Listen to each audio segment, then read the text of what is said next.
The Watership Down Podcast is intended for listeners who are familiar with the plot. There may be spoilers. This episode is scripted by Newell Fisher with script assistance by John Ruths and is narrated, recorded and edited by Newell Fisher.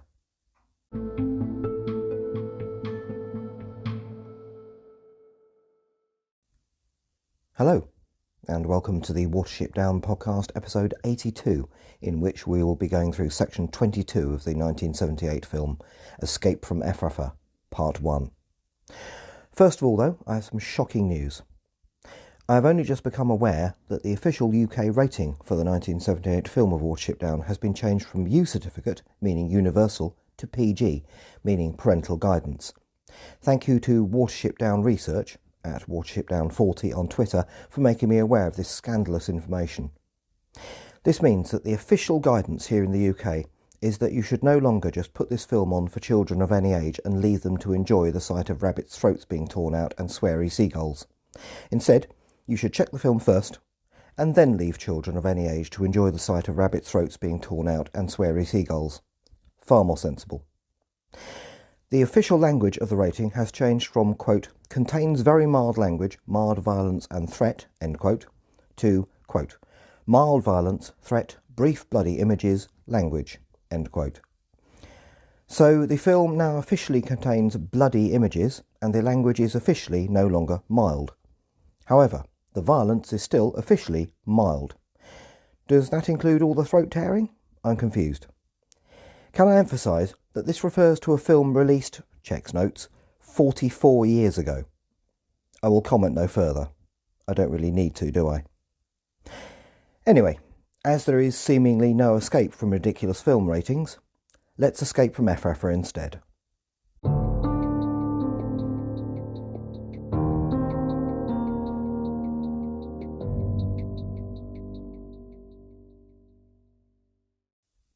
Section 22. Escape from Efrafa, Part 1.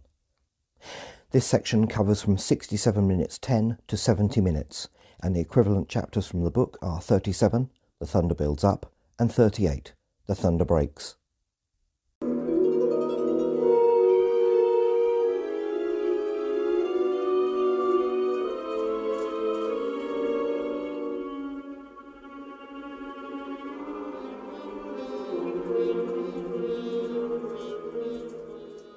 Tense music plays as we fade up on a shot of thorns.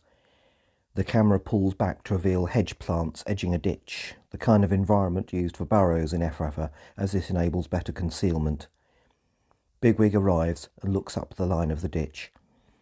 The camera tracks left and zooms in on what he is looking at, Blackavar being guarded by a member of the Owsla. This is Chervil. In the book, he is Bigwig's mark captain and a significant character within Efrafa. However, here he is demoted to a one-line character, voiced, I believe, by Derek Griffiths, the same actor who voices Vervain, who shows Bigwig around in his place. Chervil replaces Bartzia, who is guarding Blackavar at this point in the book.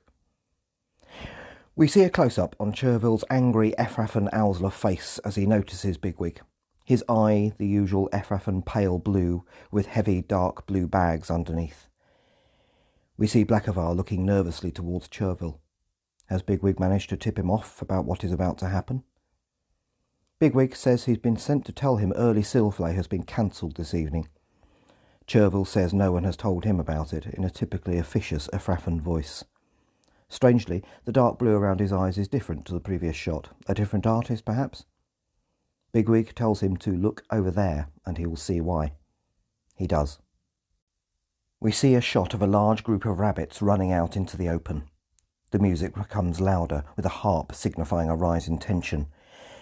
We see Chervil's face barely begin to register what he is seeing before Bigwig violently barges him into the burrow behind him.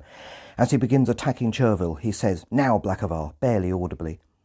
This indicates that he has had a chance to warn him what is going to happen, off camera, as he does in the book. Blackavar creeps past the hole, hesitates, then comes to a decision as he hears the violent sounds of his guard being attacked.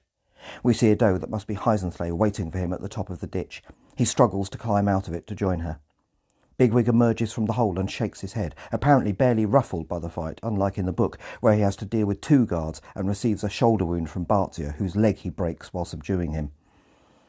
Blackavar reaches the top of the ditch. Bigwig jumps in the same direction. Trumpets have joined in with the music, and now drums do as well. A pause in this beat as we see Woundwort's bulk in his hole. Campion, who must have been on Bigwig's tail and saw what happened from afar, arrives breathless to tell him that the new officer is gone. This would also mean that this version of Campion was not able or willing to come to his fellow Owsla members' defence. The camera tracks left to Woundwort's face as he clarifies that Campion means Bigwig. Campion confirms this by saying he has wounded Chervil and taken a crowd of the mark with him. Chervil has perhaps been luckier than Bartia is in the book, though this remains uncertain as he is not mentioned again. This revelation interrupts the interrogation of the Newell Fisher in the book, but Woundwort's reaction is much the same here, where he looks straight into camera, dropping the flayrar he was eating and saying twice that he will blind Bigwig. The second time this is emphasised with his claws that rake in front of the camera. Cut to the escaping rabbits and Bigwig checking for pursuers under a grey stormy sky. The trumpets play again as the music becomes louder. The camera tracks right to the railway arch. We see Kihar arrive at the rail track at its top in the distance. And now a closer shot of him landing on the handrail on the south side of the bridge, from where he would not see the rabbits arriving from the north.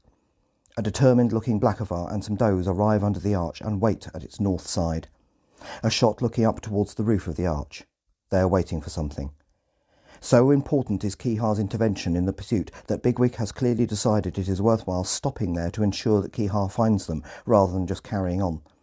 A tracking shot now of Blackavar, the does and Bigwig, who has now arrived and is looking around him anxiously. Oddly, Blackavar's colouring seems to have changed in this scene to make him definitely darker in colour than the other Efrafans. The music is quiet and tense as we see Bigwig from above lead the group under the arch to wait at the south side. The camera tracks up to the top of the arch, where we see that frustratingly, just as the group moves to the south side, where Kihar would have seen them, he jumps off the handrail onto the rail track. Bigwig looks up from the south side of the arch. Heisensley asks him where the bird is. He says he'll be here, adding he'd better. A staccato flute theme begins, heralding the beginning of the rain. And now a hint of Kihar's theme as we see him apparently searching for food among the gravel of the railway tracks. He obviously has nothing more urgent to be doing.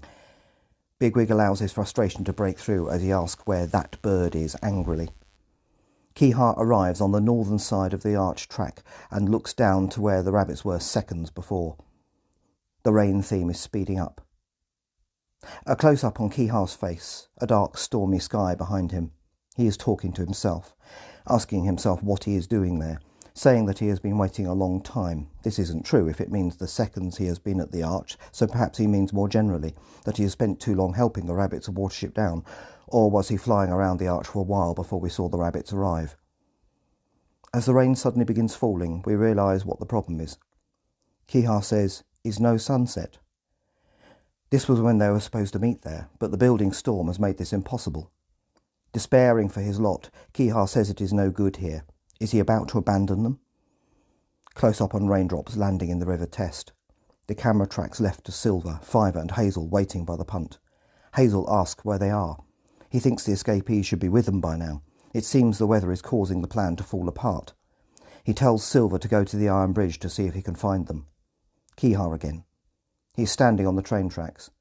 A theme now starts to play that we previously heard in 2 scenes, when the train ran over the Efrafan Owsla during Holly's escape, and when the Efrafan patrol approached the rabbits at the railway arch just before Bigwig gave himself up to them in order to enter Efrafa. As the theme rises, Kihar looks through his legs up the rail track behind him before seeing some insects in front of him. So what does this music signify this time? Is Kihar, having apparently been completely sidetracked from the escape, so to speak, about to be run down by a train? Instantly, we have our answer. As a sudden drumbeat dominates the music, we see Woundwort leading a large group of Owsla under the curved tree route at a run. Brass instruments play dramatically as we see this frightening group approaching the railway arch. Cut to Heisensley and Bigwig under the arch. Heisensley says, "They're coming." A shot looking north.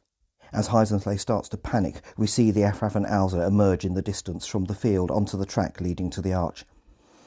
All Heisensley can say now in her terror is, "The General." She asks in desperation what they can do. A line of Efrafans efficiently blocks off the north side of the arch. We see Woundwort and Campion make their way to one side, presumably to climb the embankment, cross the tracks and block off the escape from the other side. One problem with this. Kihar is up on the tracks above already. Wouldn't he have seen them? Blacklevar, having rediscovered his courage, calmly says how the escape nearly worked. In what must be the best shot of him in close-up, he comments that they will take one or two with them before it's finished. He has lost his fear of death and shown the quality of his character once he had a taste of freedom. And now we hear Woundwort's voice shout Bigwig's name from the south side of the arch. Bigwig, Heisenthal and Blacklevar look in surprise. Cut to Woundwort and Campion descending the bank on the south side as Bigwig moves up it to confront them.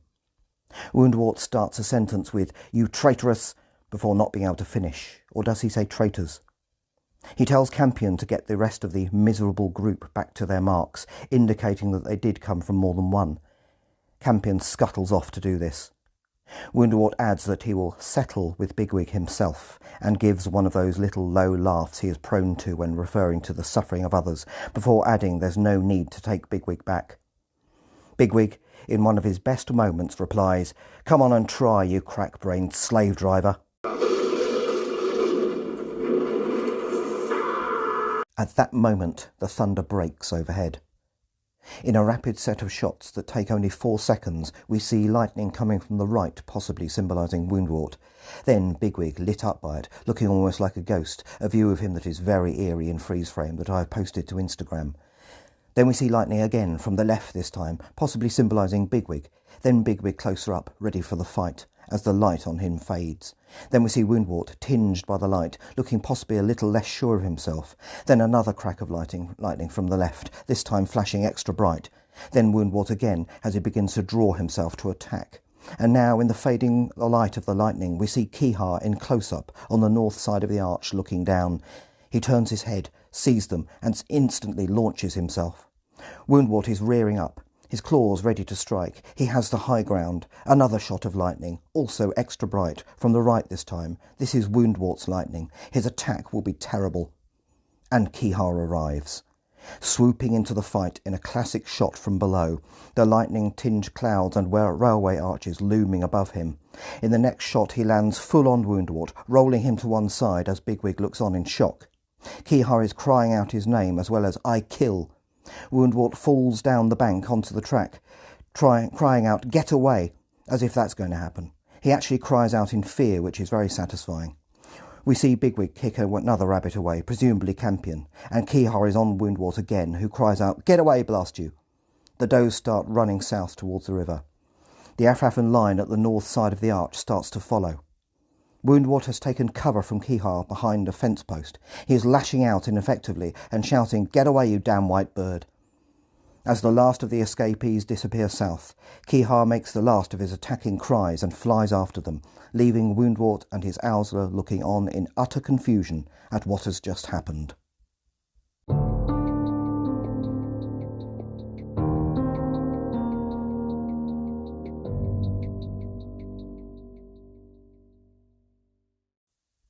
Comparison with the book. The account of this first part of the escape does seem to be quite faithful to the book, in which we are provided with a map of the flight to the test. The specific landscape through which the escapees run is simplified compared to the book. There is no ash tree, for example, used as a way marker during the run. This just seems to be a run through a kale field onto the track leading to the rail arch. In the book, they only pause briefly under the rail arch before continuing to run. The far braver Campion of the book manages to overtake them and tries to appeal to Bigwig to stop. A little way south of the arch, Woundwort then catches up with them, having run straight through the rail arch, and the confrontation that ends with Kihar's attack happens out in the open, playing out pretty much like in the film. The filmmakers made the, in my view, correct decision to move this confrontation back to the far more dramatic setting of the rail arch, though Woundwort and Campion's crossing of the line above to cut off the escape seems not to have been fully thought through. They would have met Kihar up there. The line Bigwig hears in his head about using the storm is not included here, as it would not really fit in the sequence of events. In the book, the storm has already broken where Kihar attacks. Here, the two coincide to brilliant effect. Overall, a triumph of filmmaking, with Kihar's attack paying full tribute to the spirit of the book.